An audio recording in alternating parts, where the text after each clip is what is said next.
कि जितना भी अपन स्वाध्याय करते हैं, देव शास्त्र गुरु की पूजा भक्ति करते हैं, या बाहर में जो भी व्रत उपवास संयम आदि हैं, वास्तव में ये सब किस लिए करते हैं, इनका क्या प्रयोजन है? तो एक ही प्रयोजन है, राग आदि घटाने का और राग आदि मिटाने का। और जैन धर्म में किसी भी क्रिया का राग आदि घटाने और मिटाने के अलावा कोई दूसरा प्रयोजन नहीं है, कोई प्रयोजन है ही नहीं। ये अलग बात है कि मिथ्या दृष्टि ये बात नहीं समझता और अनेक अनेक कार्यों में सिर्फ रागादिक बढ़ाता है, जो कार्य रागादिक घटाने के लिए किए जाते हैं। ख्याल में है? अब रागादिक दो तरह से घटाने का स्वरूप है। एक तो अशुभ राग से बचकर शुभ राग में, और एक शुभ राग को भी छोड़कर शुद्ध भाव में। ठीक है? तो जैसे अभी आप स्वाध्याय में बैठे हो और आप स्वाध्याय की जगह घर में बैठे होते, तो घर में जो आप रागादि कर रहे होते वे रागादिक में और अभी जो अपन स्वाध्याय आदिक सुन रहे हैं इस रागादिक में अंतर है। वे तीव्र राग हैं, समझ में? और ये मंद राग है। तो इससे क्या फ़ायदा है कि जो तीव्र राग है वहाँ पर वस्तु स्वरूप सुनने का समझने का भाव नहीं आता, और जो मंद राग है यहाँ पर आप शांत आकर बैठ गए, सारे घर के काम छोड़ दिए, सब विकल्प छूट गए, आप घर में बैठ के सुनते ही प्रवचन, तो क्या अंतर पड़ता। घर में आपके वैसी विशुद्धि नहीं बनती, तो विशुद्धि मंदिर से नहीं बनती, विशुद्धि बनती है वो जो घर में आपका माहौल है। अब वहाँ पर आप प्रवचन सुन रहे हो, इतने में सब्जी वाला आ गया, उसने सब्जी की आवाज़ लगाई, आपका विकल्प चला गया, क्योंकि वहाँ आप विकल्प लेके बैठे हो। वहाँ आप ये बात मान्यता में लेके बैठे हो कि मैं घर में हूँ और मैं अभी यहाँ कुछ काम कर सकता हूँ। किसी का फ़ोन आ गया, आपने अटेंड कर लिया।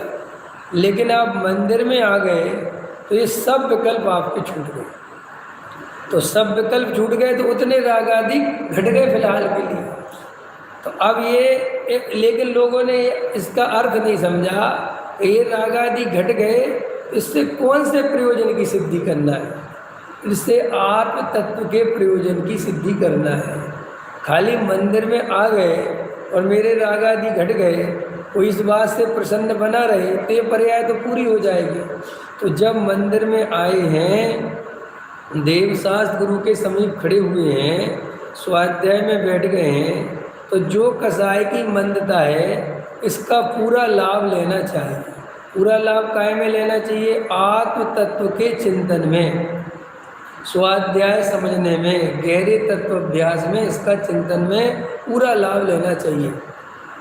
लेकिन जो रागादिक की मंदता को ही उपादेय समझ लेते हैं, दया दान व्रत शील संयम स्वाध्याय को ही धर्म समझ लेते हैं, उनके साथ क्या प्रॉब्लम है कि इससे आगे बहुत बड़ा खजाना मिल सकता था। लेकिन तुम जो है तावे लोहे के खजाने पे अटक गए, जबकि जरा सा आगे चलते तो सोने का खजाना था। समझ में आया? तो बहुत सारे लोग पाप से छूटकर पुण्य में आ तो जाते हैं, लेकिन पुण्य से छूटकर धर्म में प्रवेश नहीं कर पाते। क्यों? क्योंकि वो पुण्य करके ही बहुत बड़ा अपने को धार्मिक समझ लेते हैं, अथवा संतुष्ट हो जाते हैं कि अपन तो बहुत अच्छे हैं, अपन तो बहुत अच्छे हैं। और जीव को ये अंदर बहुत कसाई रहती है कि मैं औरों से भला हूँ। ये बात सुन सुनकर बहुत आनंद आता है। सारी दुनिया बेईमानों से भरी पड़ी है, तो तुम फिर बेईमान होगे नहीं। जब सारी दुनिया बेईमानों से भरी पड़ी है तो तुम बेईमान होगे नहीं? नहीं, हम नहीं हैं। सारे मिथ्या दृष्टियों से दुनिया भरी पड़ी, तो तुम नहीं, हम नहीं हैं। मैंने वो जब बेईमानों की बात करेगा उसमें अपने को नहीं मिलाएगा, जब अधार्मिक लोगों की बात करेगा तो उसमें अपने को नहीं मिलाएगा। क्यों नहीं मिलाता? कि अहंकार के पोषण करने के अनेक रास्ते जीव ने खोज रखे हैं। ऐसे जो शुभ भाव है, ये पुण्य भाव है, इसको अगर सही इस्तेमाल करे, सही इस्तेमाल करे माने जो कसाय की मंदता है, पुण्य के उदय से अनुकूलता है, इसका सही उपयोग तत्व में करे तो मोक्ष मार्ग में आगे निकल जाए। जी अपन को भी इतना पुण्य का उदय चल रहा है, आप क्या समझते हो? लोगों को रोटी नहीं है खाने को, लोगों के पास रहने को मकान नहीं है, कल बेचारे क्या खाएंगे पता नहीं है।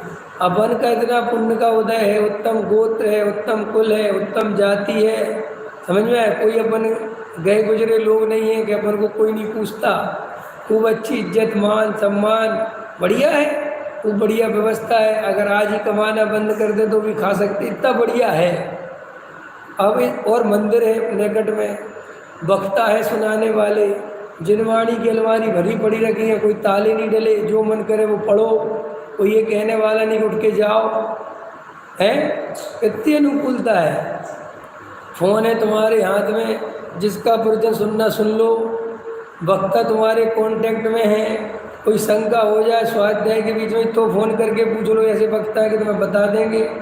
अब इतना पुण्य के उदय पर भी अगर हम तत्व अभ्यास नहीं करते, वेद विज्ञान नहीं करते, तो भैया अपन से ज़्यादा मूर्ख संसार में कौन होगा?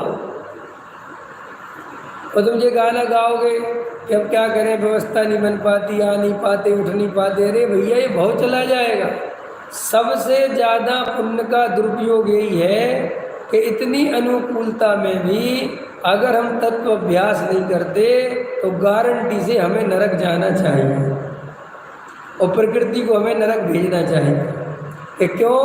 कि तेरे को इतना मौका दिया, बेचारे तेरे सामने और जीव कुत्ते बिल्ली बिलबिलाते रहे, बेचारे मजदूर सुबह 5 बजे उठ के रोटी बनाने बैठ जाते, पता है तुम्हें? बात तो पता है ना सब, अपन जो हमारे सब मजदूर जो लेबर होता है उसकी पत्नी 4 बजे जो आते ना बाहर से ट्रेनों से काम करते हैं, 4 बजे उठ जाते हैं भाई साहब। काय के लिए? काय के लिए 4 बजे वे काय के लिए उठते बताओ आप? बेचारे रोटी खाने की, कमाने के लिए, कि मजदूरी पे जाना है, 4 बजे उठेंगे, रोटी बनाएंगे, रोटी बांधेंगे, समझ में आया? फिर वहाँ से 5 बजे की कोई 6 बजे की ट्रेन पकड़ेंगे, फिर यहाँ 50 किलोमीटर 60 किलोमीटर आएंगे, फिर यहाँ से आके वही रोटी रखे रहते हैं, वो समझ में आया कि नहीं आया? तो सुबह बेचारे भूखे प्यासे काम करते रहेंगे, 9-10 बजे कुछ खा लिया, चाय दे दी, या उधर से आते हैं एक ब्रेड खरीद लिया स्टेशन पे और एक चाय ले ली और उससे कर लेते हैं नाश्ता और रोटी रख लाते हैं। फिर दोपहर में फिर शाम के 6 बजे का 8 बजे का नंबर मिलाते हैं, तो जो 8 बजे की ट्रेन से भागेगा वो कितने बजे घर पहुंचेगा? बेचारे 10 बजे 9 बजे 9:30 बजे 10-11 बजे ट्रेन ही तो है, लेट हो गई, पर उस उतने बजे फिर खाना खाते हैं और फिर बेचारे सो के 4 बजे फिर उठ जाते हैं। अब ऐसे जीव लाखों की तादाद में है, एक आध तो नहीं है, करोड़ों की तादाद है, सब आप देखते हो। और आप और हमारा इतना पुण्य का उदय है, इतना उत्तम कुल, इतना बढ़िया है, अपन कभी सुबह की रोटी शाम को ना खाएं और शाम की रोटी सुबह ना खाएं, है बिल्कुल गर्म खाते हो रुचिन के नहीं, सब बढ़िया से बढ़िया, इतना बढ़िया हमारा जीवन है। उसके बाद भी अपन क्या करते हैं?